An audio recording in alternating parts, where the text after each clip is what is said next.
Bab 8. Perubahan sosial dan kebudayaan. C. Hubungan antara perubahan-perubahan sosial dan perubahan-perubahan kebudayaan. Di dalam berbagai teori mengenai perubahan-perubahan dalam masyarakat, sering dipersoalkan mengenai perbedaan antara perubahan-perubahan sosial dengan perubahan-perubahan kebudayaan. Perbedaan yang demikian itu tergantung dari adanya perbedaan pengertian tentang masyarakat dan kebudayaan. Apabila perbedaan pengertian tersebut dapat dinyatakan dengan tegas, maka dengan sendirinya perbedaan antara perubahan-perubahan sosial dan kebudayaan dapat diterangkan dengan jelas pula. Kingsley Davis berpendapat bahwa perubahan-perubahan sosial merupakan bagian dari perubahan-perubahan dalam kebudayaan. Perubahan-perubahan dalam kebudayaan mencakup semua bagian kebudayaan, termasuk di dalamnya kesenian, ilmu pengetahuan, teknologi, filsafat, dan seterusnya, maupun perubahan-perubahan dalam bentuk serta aturan-aturan organisasi sosial. Sebagai contoh, dikemukakannya perihal perubahan-perubahan logat bahasa yang terjadi pada bahasa-bahasa Arya terpisah dari induknya. Akan tetapi, perubahan-perubahan tersebut tidak memengaruhi organisasi sosial dari masyarakat-masyarakat yang mempergunakan bahasa tersebut. Perubahan-perubahan tersebut lebih merupakan perubahan dalam kebudayaan daripada suatu perubahan sosial. Perubahan-perubahan dalam kebudayaan, ruang lingkupnya lebih luas. Sudah tentu ada unsur-unsur kebudayaan yang dapat dipisahkan dari masyarakat. Akan tetapi, perubahan-perubahan dalam kebudayaan tidak perlu mempengaruhi sistem sosial. Seorang sosiolog akan lebih memperhatikan perubahan-perubahan dalam kebudayaan yang bertitik tolak dan timbul dari organisasi sosial, serta yang memengaruhi organisasi sosial.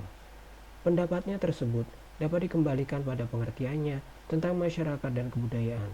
Masyarakat, menurut Kingsley Davis, adalah sistem hubungan-hubungan dalam arti hubungan antara organisasi-organisasi dan bukan hubungan antara sel-sel.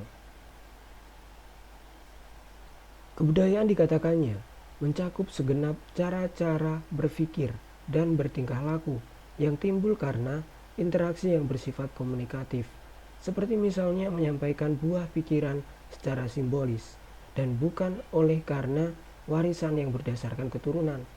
Apabila misalnya diambil definisi kebudayaan dari Taylor yang mengatakan bahwa kebudayaan adalah suatu kompleks yang mencakup pengetahuan, kepercayaan, kesenian, moral, hukum adat istiadat, dan setiap kemampuan serta kebiasaan dari manusia sebagai warga masyarakat, maka perubahan-perubahan kebudayaan adalah setiap perubahan dari unsur-unsur tersebut.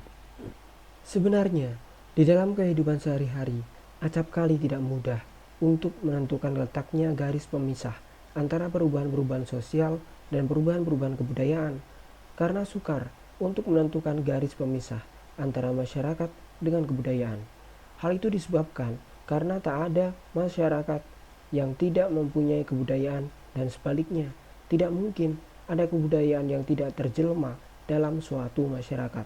Sehingga, walaupun secara teoritis dan analitis, pemisahan antara pengertian-pengertian tersebut dapat dirumuskan, namun di dalam kehidupan yang nyata, garis pemisah tersebut sukar dapat dipertahankan. Akan tetapi, perubahan-perubahan sosial dan kebudayaan mempunyai satu aspek yang sama, yaitu kedua-duanya bersangkut paut dengan suatu penerimaan dari cara-cara baru atau suatu perbaikan dari cara-cara masyarakat dalam memenuhi kebutuhannya. Hal itu mengakibatkan bahwa garis pemisah di dalam kenyataan hidup antara perubahan sosial dan perubahan kebudayaan lebih sukar lagi untuk ditegaskan. Biasanya, antara kedua gejala itu dapat diketemukan hubungan timbal balik sebagai sebab dan akibat. Akan tetapi, suatu kemungkinan dapat terjadi, yaitu bahwa suatu perubahan kebudayaan tidak menyebabkan terjadinya perubahan sosial.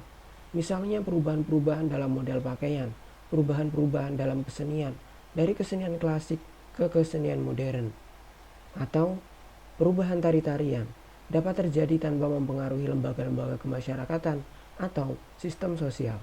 Namun sebaliknya, sukar untuk membayangkan terjadinya perubahan-perubahan sosial tanpa didahului oleh suatu perubahan kebudayaan.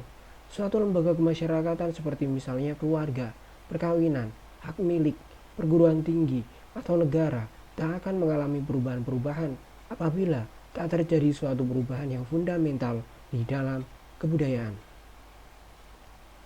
Suatu perubahan sosial dalam bidang kehidupan tertentu juga tidak berhenti pada suatu titik, dalam arti bahwa perubahan sosial yang bersangkutan berdiri sendiri, perubahan-perubahan di bidang-bidang lain akan mengikutinya. Hal ini disebabkan oleh karena struktur lembaga-lembaga kemasyarakatan di dalam masyarakat yang sifatnya berjalin. Apabila suatu negara mengubah undang-undang dasarnya atau bentuk pemerintahannya, perubahan-perubahan yang kemudian terjadi tidak hanya terbatas pada lembaga-lembaga politik saja. Perubahan-perubahan akan terjadi dalam bidang ekonomi, struktur kelas-kelas sosial, pola-pola berpikir, dan seterusnya yang memang saling kait-mengait. Pada dewasa ini, proses-proses perubahan-perubahan sosial yang terjadi dapat diketahui karena adanya ciri-ciri tertentu, yaitu antara lain 1. Tak ada masyarakat yang berhenti perkembangannya, oleh karena setiap masyarakat mengalami perubahan-perubahan yang terjadi secara lambat atau secara cepat. 2. Perubahan-perubahan yang terjadi pada lembaga kemasyarakatan tertentu akan diikuti dengan perubahan-perubahan pada lembaga-lembaga sosial lainnya, karena lembaga-lembaga sosial tadi sifatnya interdependen, maka sulit sekali untuk mengisolir perubahan pada lembaga-lembaga sosial tertentu. Proses yang dimulai dan proses-proses selanjutnya merupakan suatu mata rantai. 3. Perubahan-perubahan sosial yang cepat biasanya mengakibatkan terjadinya disorganisasi yang sementara sifatnya di dalam proses penyesuaian diri. Disorganisasi tersebut akan diikuti oleh suatu reorganisasi yang mencakup pemantapan daripada kaidah-kaidah dan nilai-nilai lain yang baru. 4. Perubahan-perubahan tidak dapat dibatasi pada bidang kebendaan atau bidang spiritual saja, oleh karena kedua bidang tersebut mempunyai kaitan timbal balik yang sangat kuat. 5. Secara tipologis, maka perubahan-perubahan sosial dapat dikategorikan sebagai A. Social process, the circulation of various rewards, facilities, and personnel in an exciting structure. B. Segmentation, the proliferation of structural units that do not differ qualitatively from exciting units. C. Structural change, the emerge of qualitatively new complexes of roles and organization. D. Change in group structure, the shifts in the composition of groups, the level of consciousness of groups, and the relation among the groups in society. Dengan demikian, maka setiap perubahan harus diteliti secara seksama. Apakah ada suatu hubungan timbal balik antara perubahan-perubahan sosial dan perubahan-perubahan dalam kebudayaan? Walaupun suatu perubahan kebudayaan mempunyai kecenderungan untuk diikuti dengan suatu perubahan sosial,